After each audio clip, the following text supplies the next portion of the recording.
because it's fun. What else am I going to do on a Saturday night? I mean, I like it. Because I want to come off as a more interesting person. Well, it all started one day when I saw a bunch of other ghost videos. And I fell down this rabbit hole. well, you see, I was talking with my friend, and he asked me if I would be interested in starting a YouTube channel, and I thought he was joking at first, but he was not. And I believe it was last summer, one night, he's like, hey, come over, we're doing this. I was like, oh, okay. I figured I'd tag along and see what it was worth, and it actually turned out to be quite an enjoyable experience. I got to meet some interesting people, and so I continued to do it with a little more enthusiasm. Hearing my dad talk about seeing his sister. I did it when I was a kid. It was something that my mom and my aunts used to do to me, my siblings, and my other cousins to scare us.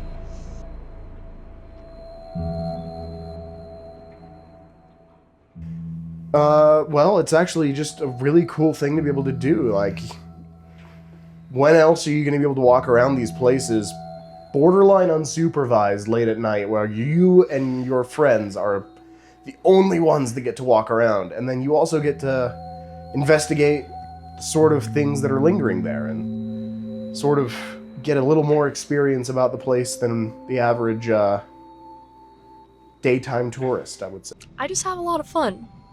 You know, it's a good hobby. It's an experience that you have to be there to feel. There's nothing quite like it. I like going to all the locations and learning the history, what happened there, and seeing what people think about the locations.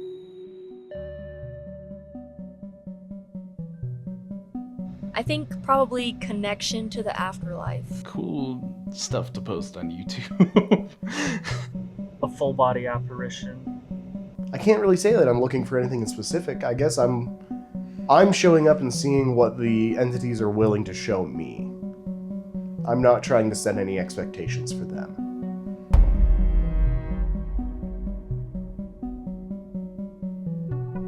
To dismiss something as not paranormal. I mean, there's always like someone remembers that they forgot to turn their phone off, or you can see that like, oh, someone bumped that cat ball. That wasn't a growl, someone farted. There's always ways to be skeptical, and I think that it really just depends on each individual piece of evidence that you collect, and there's no real blanket statement way to dismiss a piece of evidence. Seeing it, seeing what happened, seeing if it's explainable. The ghost hunting apps. Anything else? I'm not stupid. I still try them, but I don't think they're real. Everything?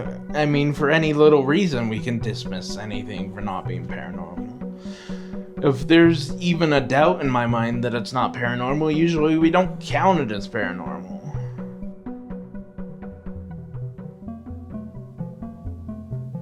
Welcome, guys. Today we are hunting ghosts. What is your favorite part about investigating together as a team? Just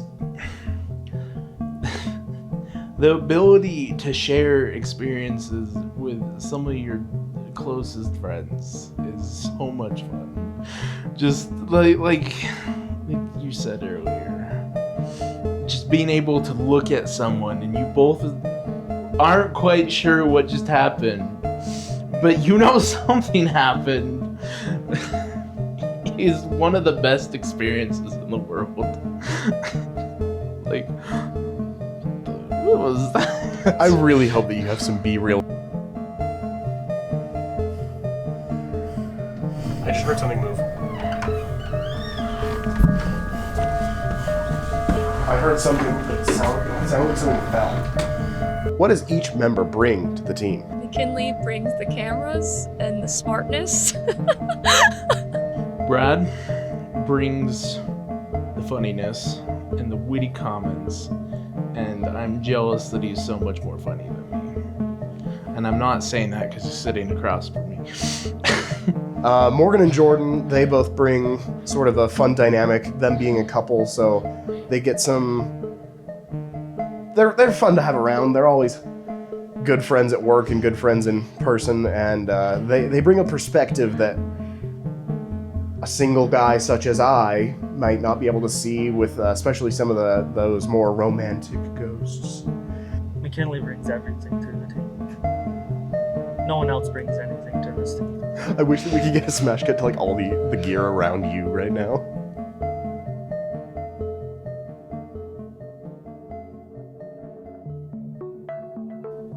How important is the history of the location to you? Extremely. I would say that the difference between a well-historied place over, especially like new construction I feel just doesn't have any of that emotional saturation that a well-historied place does. Regardless of positive or negative, I think that as long as there has been emotion strongly felt and left behind in that place, I think that is what really does it. There's just so much character that these buildings have just because they were built a long time ago that you just can't replicate with new construction. You really can't. Why do you think that preserving these places matters? Because the existence of something can exist in a photograph, but you won't be able to experience it. The feelings and just the smells and the sounds and just everything that comes along with places and things, you can't experience in a photograph. Like the Big Boy. It is a night and day difference seeing photos people have taken compared to standing next to it. All of the power, the feeling of things just pounding, the mechanical machinery. It's just something that you can't get out of photographs, and you'll never be able to get out of a photograph unless we develop like highly sophisticated technology. So you're saying it's like the emotional equivalent of a cast iron Dutch oven, where those emotions get baked in. Yeah, sure. And a photograph is just like washing it out, all the flavor. It holds the history of the location. Even if it's not paranormal, it holds a lot of history to the state or not. I think history is just good to know for everyone. So we know what happened around us, you know, and how we came to be.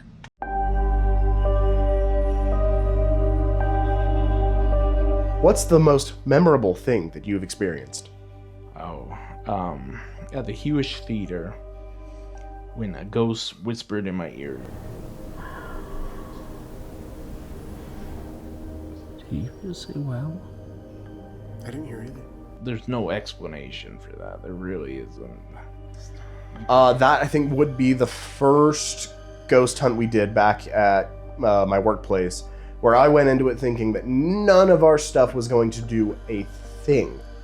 And we were sat at the little break room table, all the lights off, and across the room, while I am well aware that we are the only two people in the building, a cat ball lit up across the room. And I think that was the first moment that I thought like, oh, there's something to this. What is the creepiest moment that you've had? So when we were at one of our team members' house, we're doing the Esdeath method together, and I was asking questions. And to hear a ghost start threatening you that if you get in the car, it's gonna kill you, was pretty creepy. Come here.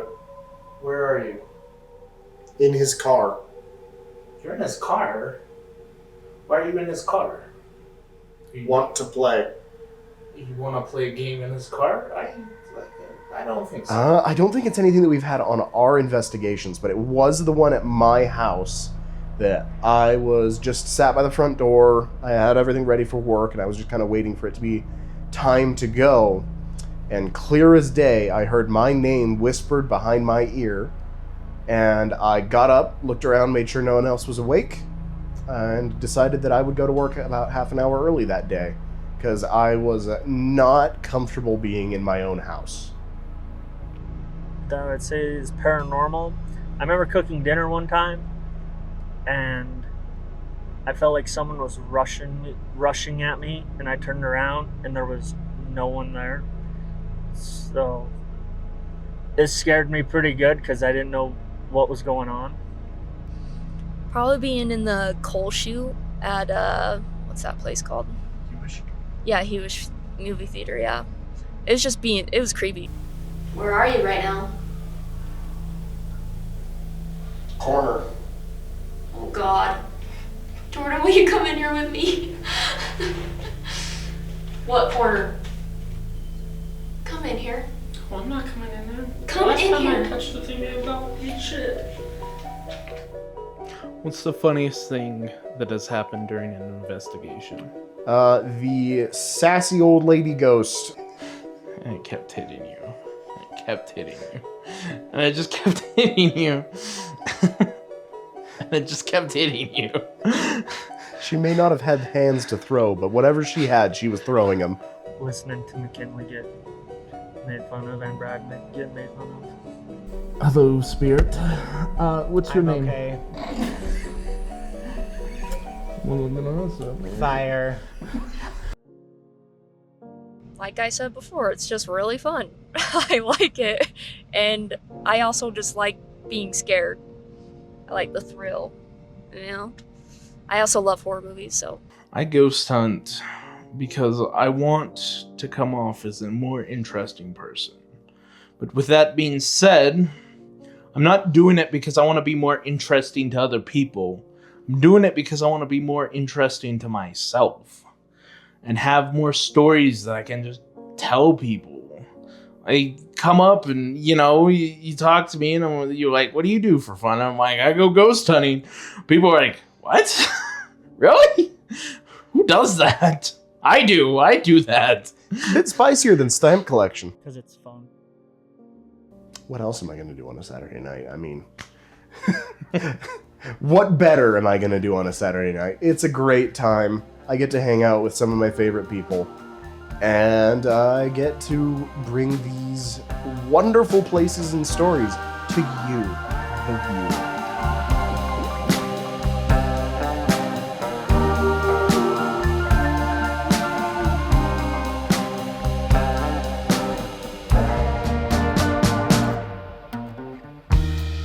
Well, I know how you want it to seem, but we'll watch as it all plays out. From the crest of the wave that we broke upon and pulled you back into the sea, all the way down. Why'd it take all our life to explain